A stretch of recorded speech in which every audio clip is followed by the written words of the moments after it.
Hey guys, welcome to the Being Beautifully Honest podcast and channel. Thanks for being here, being subbed.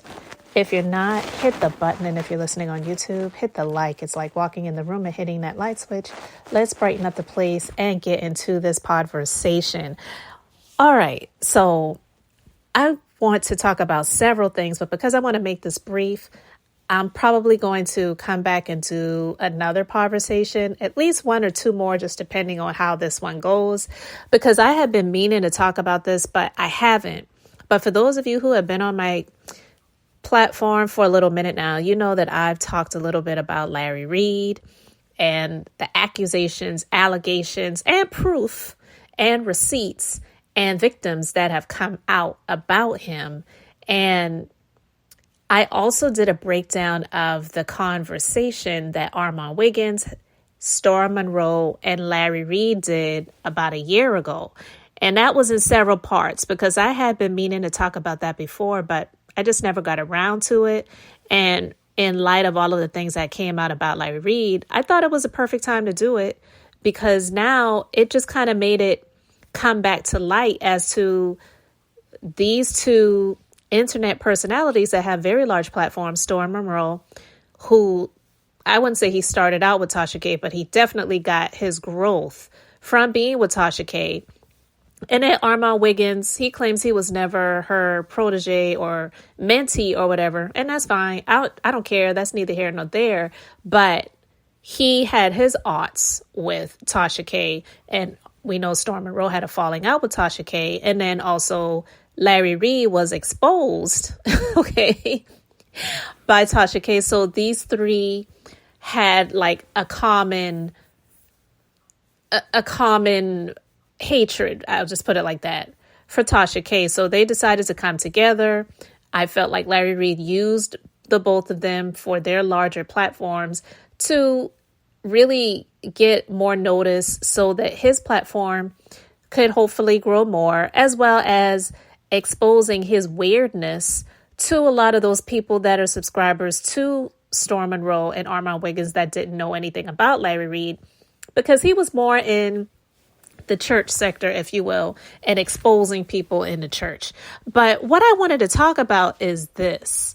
Now, for those of you who have been following TGIF on Fox Soul, you know that Funky Dineva used to be a host on that show, and he had a falling out, and stories differ. I'm not here to go down that rabbit hole again, but Funky Dineva was out and they were looking for a new co-host. So they were testing some people, having a few different people to try out. And when I saw that Armon Wiggins was going to be on the show, something in my heart of hearts told me that he was going to be, I should say, the pick. And I had multiple reasons as to why I thought that. And it wasn't so much because he was like Funky Dineva, because I don't believe that they have anything in common except for them both being in the LGBTQ community. But I just felt like something in my heart of hearts was telling me that he was going to be the pick, even though they had T.S. Madison several times. They had Flame Monroe and a number of other people that they had co-hosts. I just really felt like Armon was going to be the one because I just felt like they really wanted someone who was going to be a replacement for Funky Dineva that had a very large YouTube presence. Now, we know that Funky Dineva has a larger, if you want to talk about subscriber count, than Armon. But to be honest with you, in my personal opinion, even though I'm subscribed to both of their YouTube channels, I felt like Armon Wiggins was going to be a better pick for that replacement that they were looking for versus a number of the other people that they had, to sit in. And not so much because of the subscriber count that he has, but I just felt like he had enough of a little bit of the pushback where people didn't really feel him, because Funky Dineva, he had a lot of that as well. You know what I mean? People grew to love Funky Dineva. Funky Dineva didn't start out just being beloved by a number of people that was watching that platform. But here's what I wanted to talk about, because this isn't even really about Armon being the pick because it was announced that he is the new co-host. And I'm going to say congratulations. I felt like he was going to be that pick. I also feel like even though he doesn't have as many subscribers as Funky Dineva has on his YouTube channel, I, in my personal opinion, feel that Armon is a lot more professional than Funky Dineva is. Just period. And that's not a knock to either person. I'm just speaking in terms of my personal opinion from what I see. Because from the moment I started watching Armon, even though he used to do the twerking and all that other stuff, which was funny to me, I just felt like he was just more professional. Funky Dineva, sometimes he would fart and burp and be snorting and rubbing his nose, the background. He just really started using green screens more recently here, maybe in the last year or two and whatever. But I just felt like Armon always treated his show professionally. He mainly did lives. So I felt like this was something that they felt like the person that they were going to have as a replacement was going to be used to that. Because Funky Dineva, he never really did live when it comes to his YouTube channel content. And Armon, he's used to having callers call in and just a number of different things, as well as he has a SAG card and he's done things in the industry as well. So let's stop there. But here's what I wanted to talk about, and I want to get your take on it. And I may come back and talk about this a little bit more. I wonder if Arman Wiggins has had a conversation with Larry Reid to not just separate himself from him, but to just say, look, I don't really know how I feel about all of this stuff coming out, but this isn't something that I really want to be connected to. Because look, him now being a part of the Fox Soul Network and being I believe, permanent co-host on TGIF, it's not going to look good if anyone comes out to complain to anyone on the network that this person that you all have chosen to be a co-host on the show is on record defending someone that has allegedly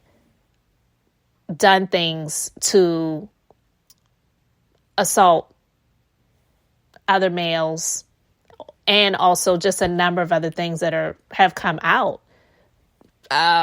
Setting up arranged marriages, which is actually illegal, okay? And possibly, this is what has been alleged, giving gifts to people that they didn't ask for, that they can't get rid of, if you get my drift.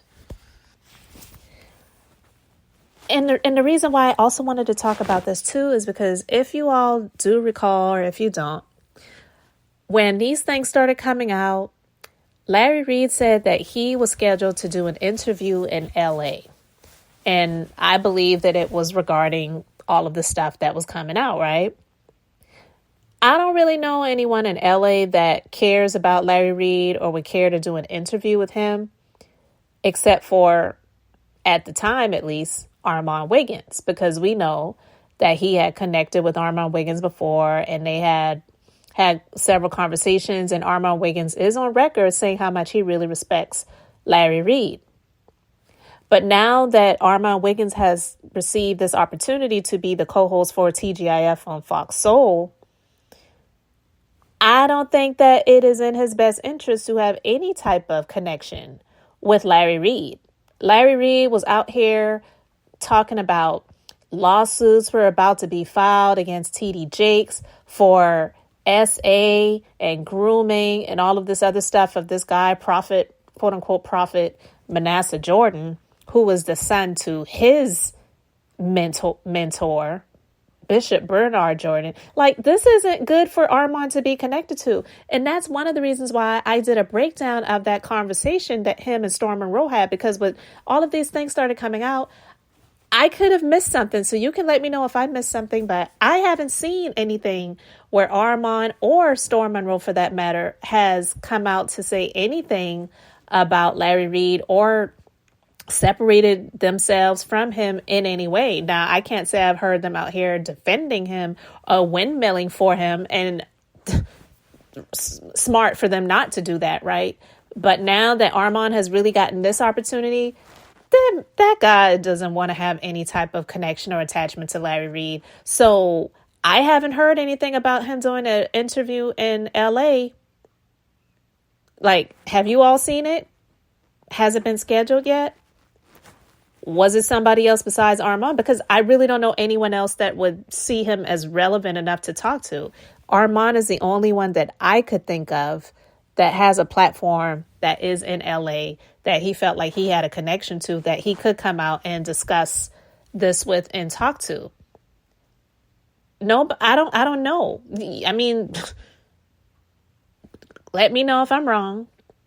But now, especially with Armon having this opportunity, it really is in his best interest to separate himself, and not just separate himself, but pretty much denounce Larry Reid, because it may seem like things have gone away or it's quieted down, but I believe that there's more to come. I don't know when, I don't know how, I don't know by who or whatever, but things like this, they don't just go away. And in my personal opinion, I feel that that man uses the church as a grift to use the money that he has coming in and write it off. Like the perfect grift, right? To have your so-called online church and utilize the funds that are coming in, and you're living this lavish lifestyle, renting Cardi B's house and whoever else's house, and what they say, paying like upwards of $60,000 a month in rent. Like, who does that?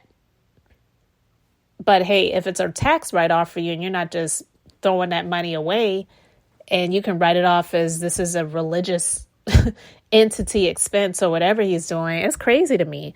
But yeah, I just wanted to talk about this briefly because like I said, I felt like in my heart of hearts that Armon was going to be the one to get that job.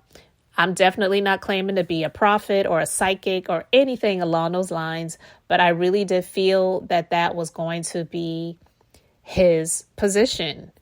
And me coming out and doing a breakdown of that conversation that Armon and Larry had, it was over a year ago, where he was trying to get Larry Reid to just, okay, say this. You need to be direct. You need to say this. You need to say that. Even though I felt like he was caping for him in a little bit of ways. But now that just doesn't look good. I'm not saying this is going to come back to haunt him. I hope it doesn't, because I really feel like at that time, especially, he was allowing his heat and hate for Tasha K to cloud his judgment about Larry Reid, and not seeing Larry Reid for his deeds and for his ways. So now that he's got this opportunity where, what, Funky Done even said they were paying him $250,000 a year. Okay. I don't think that Arman Wiggins would be willing to throw that away for Larry Reid. So guys, you can let me know your thoughts about this in the comment section. I'm just curious to know.